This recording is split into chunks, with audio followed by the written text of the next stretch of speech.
Nah, yang paling sering dipakai ini adalah nanti implikasi, logika implikasi. Implikasi ini adalah logika ya, proposisi majemuk sebab akibat yang dihubungkan oleh kata hubung. Jika P maka Q. Jika P terjadi maka terjadi Q. Nah, P ini disebut dengan anteseden. Ya, anteseden atau penyebab. Ini penyebab. Q ini disebut dengan konsekuen atau akibat. Sehingga kalau terjadi P maka akan terjadi Q. Ini secara logika begitu. Sehingga pernyataan awal ini perlu dicek lagi ya. Sebelum bikin pernyataan, kalau begini maka begitu ya. Itu perlu dicek lagi, benar enggak? Ya, kadang itu cuma asumsi saja yang enggak benar, sehingga kalau itu dibikin sebagai landasan kita berpikir berikutnya ya salah semua gara-gara pernyataan awal ya. Kalau begini maka begitunya itu keliru ya. Seperti itu. Tabel kebenarannya ini P ini kemungkinannya ada dua, ada benar atau salah. Sementara Q ya, yakni konsekuen atau akibatnya itu kan bisa benar, bisa juga salah. Sehingga kalau kita gabungkan ya, P maka Q itu ada 4 kemungkinan, yakni P-nya benar dan Q-nya benar, maka kalimat P maka Q itu bernilai benar. Sebaliknya jika P-nya benar ya, S Q-nya ini salah, maka kalimat P maka Q itu bernilai salah. Nah, kalau ini salah, P-nya salah, apapun Q-nya itu pasti bernilai benar ya. Ini kadang agak membingungkan di sini. Kenapa ini P-nya salah kok di sini benar maupun salah, kalimat ini bernilai benar. Nanti kita ilustrasikan lah dalam beberapa contoh. Dan ini sebetulnya logis saja. Logika yang sehat ya begini. Kita ambil ya kesimpulannya ini dulu ya. Perlu dipikirkan difahami betul-betul bahwasanya implikasi itu bernilai salah hanya jika hipotesis P-nya ini benar dan Q-nya salah. Ini terpenuhi kok akibatnya tidak ada. Nah, itu baru dikatakan salah. Tapi kalau P-nya ini tidak terpenuhi, jika sesuatunya ini tidak terpenuhi, maka apapun akibatnya di sini ya, mau benarkah mau salah itu tidak ngaruh dia ke kalimat ya, jika P maka Q. Ini kita kasih contoh. Misalnya ada gini, Mr. X ya, dia berkata, jika saya jadi cantrik, ya, tahu cantrik, kalau enggak tahu jadi apalah, ini cantrik ini satu pekerjaan bahari ya.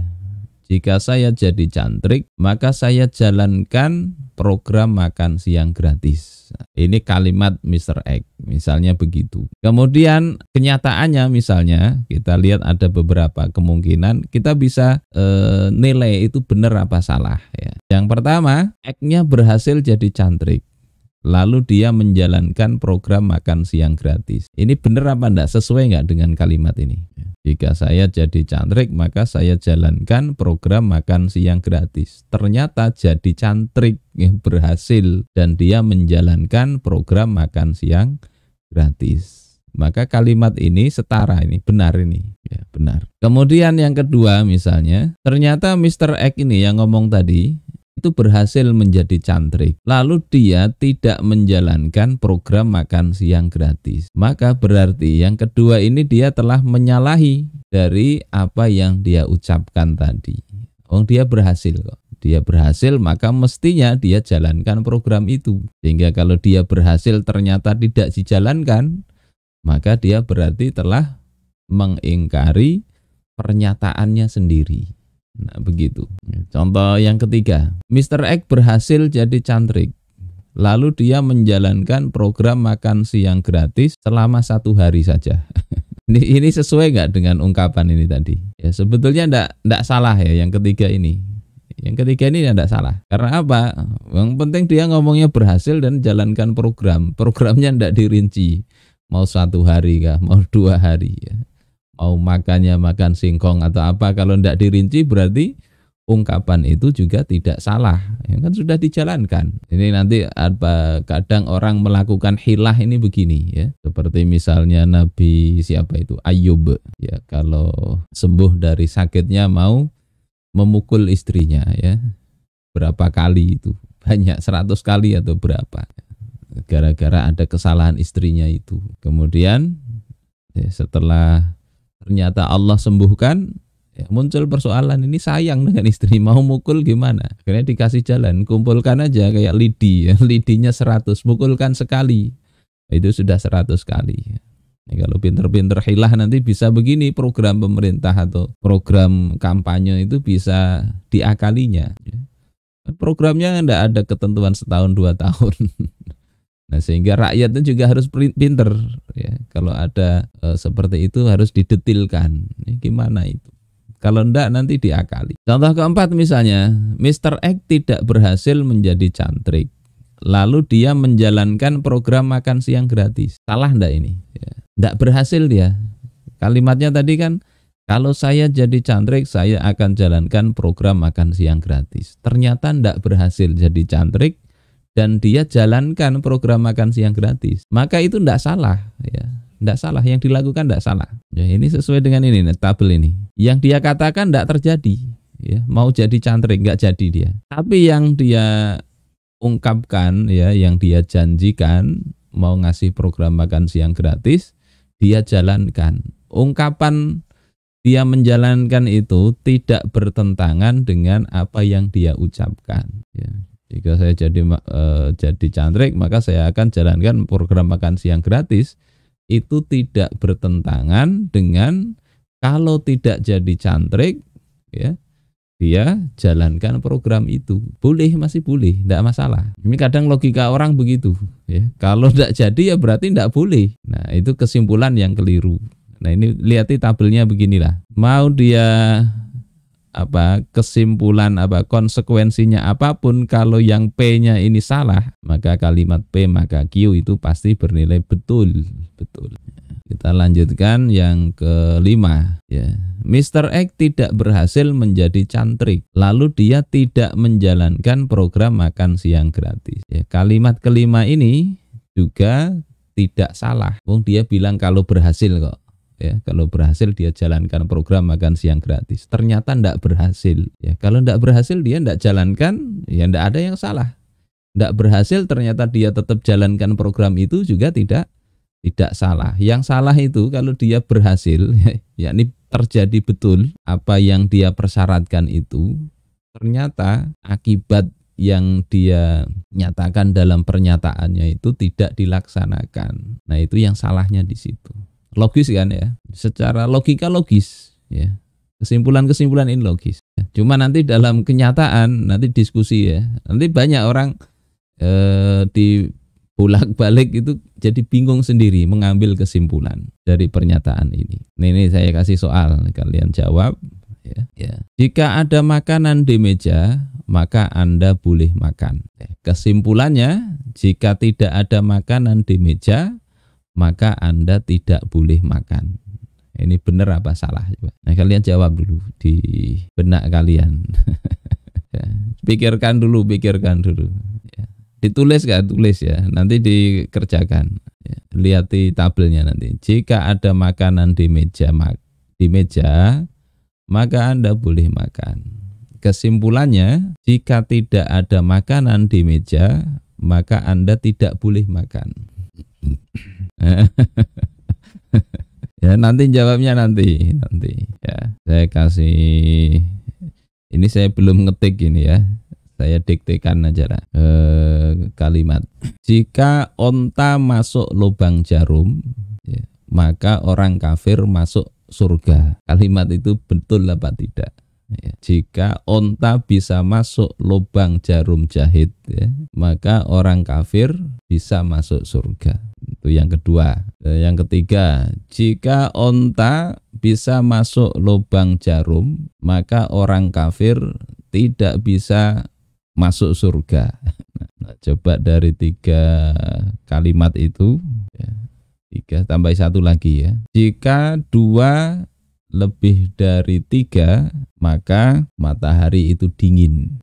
Tambah 1 lagi. Jika 2 kurang dari 3, maka matahari itu dingin. Sudah ditulis. Nah, itu untuk nanti di pekan depan Nah, didiskusikan itu, diskusikan. Nah, sampaikan yang santri putra maupun santri putri hasil diskusinya ini benar, kalau betul kenapa, kalau salah kenapa, ya. Kalau bisa itu insya Allah sudah paham lah materi implikasi itu. Tapi kalau kesimpulannya masih tidak beres, nah itu berarti belum begitu paham, nggak paham logika. Baik, kita lanjut sedikit tentang ya converse, inverse, dan kontraposisi.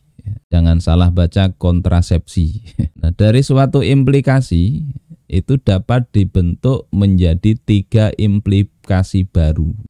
Implikasi yang diperoleh dari satu implikasi. Yaitu apa? Pertama, ya, kalau ini implikasinya P maka Q, ini disebut implikasi. Ya.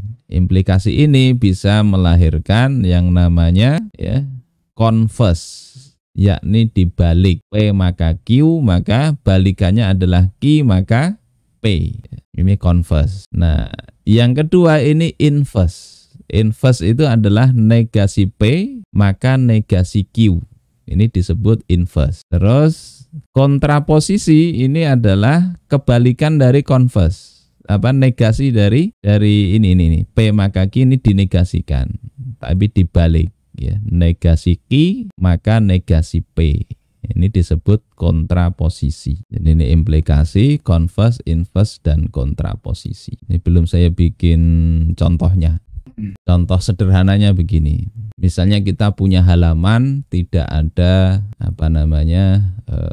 tutupnya, ya, tidak dikasih atap. Jadi halaman yang terbuka. Maka ada kalimat misalnya, jika hari hujan maka halaman basah. Ini implikasi bernilai betul, ya. Kalau hujan ya basah, nggak ada atapnya. Itu bernilai betul ya. Jika hari hujan maka halaman akan basah. Kalau hari hujan terpenuhi, halaman basah terpenuhi. Terus kalau dijadikan converse dari pernyataan itu, ya, maka kalimatnya itu bisa dibuat ya. Kalau hari hujan halaman basah dibalik. Kalau halaman basah maka hari hujan. Nah gitu. Bener enggak nanti itu? Kalian bisa nilai ini ya. Nah, ini sekaligus untuk tambahan tadi. Kalian cek itu kalimat itu betul enggak. Yang kedua nih.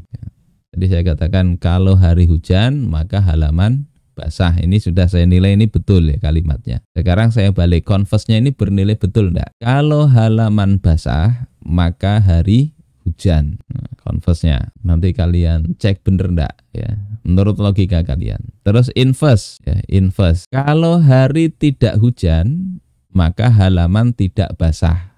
Nah, ini inverse-nya. Kalian nanti diskusikan itu bener apa enggak. Terus yang keempat, kontraposisi. Kalau ini halaman tidak basah maka hari tidak hujan ya. Kalau halaman tidak basah, maka hari tidak hujan. Ini kontraposisi. Nah, kalian cek apakah kalimat tadi converse, inverse, dan kontraposisinya itu bernilai benar jika implikasinya itu betul. Nah, saya kasih satu lagi. Jika ada makhluk, ya, maka ada al-khaliq. Ya, ada makhluk, ada al-khaliq. Ini betul kalimatnya ya. Ada makhluk, itu bukti adanya pencipta kan gitu. Alam semesta bukti adanya Tuhan. Ini kalimatnya betul. Sekarang kalian cek ini converse-nya berarti apa? Kalau ada makhluk maka ada al-khaliq. Yang kedua berarti kalau converse-nya kalau ada al-khaliq maka akan ada makhluk.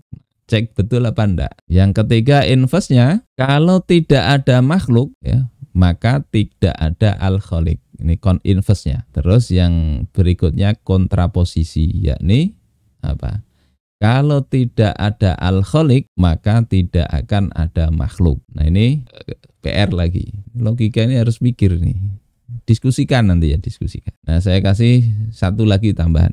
Jika ada anak maka ada ibunya. Secara umum begitu. Ya, ini kecuali nanti Nabi Adam ya. Jika ada anak maka ada ibunya. Jika ada anak maka ada ibu gitu ya. Implikasi. Kemudian secara umum betul ya.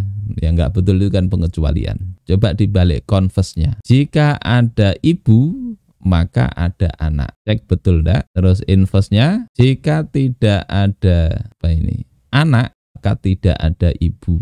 Dan kontraposisinya, jika tidak ada ibu maka tidak ada anak. Ini sampai sini dulu, mungkin nanti didiskusikan ya, di pekan depan disampaikanlah hasil diskusinya. Salah satu ya dari ikhwan satu, dari akhwat satu ya, menjelaskan itu. Jadi baru ini selesai kita lanjut ya materi logikanya.